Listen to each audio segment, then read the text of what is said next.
Hai semua, Assalamualaikum warahmatullahi taala wabarakatuh. Okey, resipi untuk hari ini sotong goreng kunyit yang simple. Mula-mula mesti dah kena ada sotong. Sotong ni Kak Syeda buang kulit dia tau. Kulit sotong lah. Lepas tu kita basuh lagi bersih. Lepas tu kita matikan air sotong dulu. Kita panaskan pan atau periuk. Lepas tu masukkan sotong. Biar sampai dia keluar air dia sendiri lah. Bila air sotong ni hampir kering, kita boleh angkat.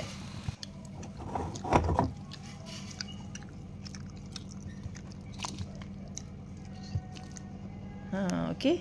Lepas tu dalam pan yang lain bubur minyak sikit. Kemudian Kak Sheila tumis bawang besar. Bawang besar ni iris nipis lah nah. Hampa agak-agak lah bawang besar ni banyak mana nah.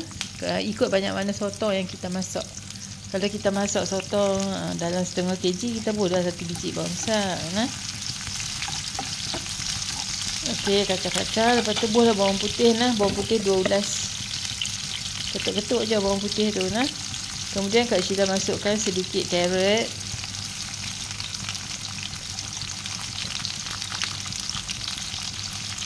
Kak Sheila tak bubuh kacang panjang nah, ataupun kacang buncis kan Kak Sheila tak bubuh. Kak Sheila bubuh carrot, cili merah sikit.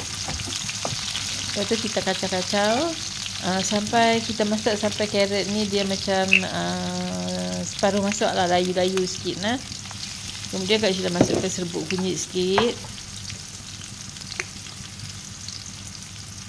garam sikit.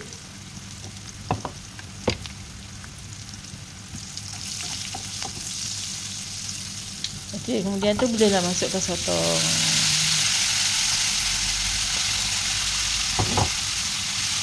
Okey, kemudian kita kacau-kacau.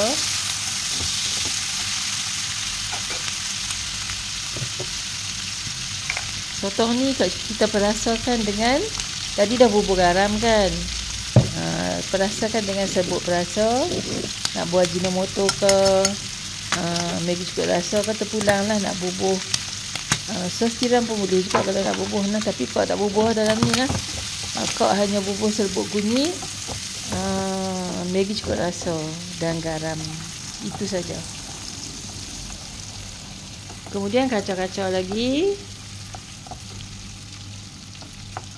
Kita biarlah dia masak dalam 2-3 minit lah. Kalau hampa nak bubuh ayak sotong tu, ayak rebusan sotong tu pun boleh juga. Tapi dalam resipi ni Kak Sheila tak bubuh nah. Kemudian kacau-kacau. Lepas tu kita tabur sikit daun sup.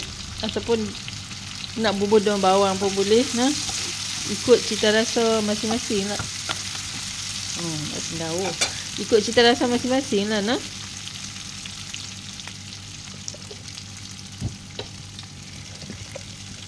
Kemudian last kali Kak Sheila tabur bawang besar.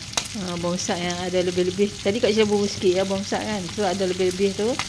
Last kali Kak Sheila tabur bawang besar ni. Lepas tu kita just kacau-kacau tu. Lepas tu kita boleh angkat. Tak payah tunggu sampai bawang tu lembut sedap.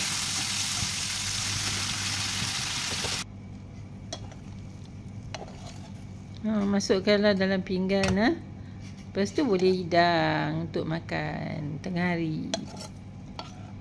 Simple je kan. Kadang-kadang kita makan benda yang simple-simple pun sedap je nah. Dah siap dah sotong goreng kunyit Kak Sheila. Selamat mencuba, hingga kita jumpa lagi. Jangan lupa subscribe Dapur Kak Sheila. Assalamualaikum.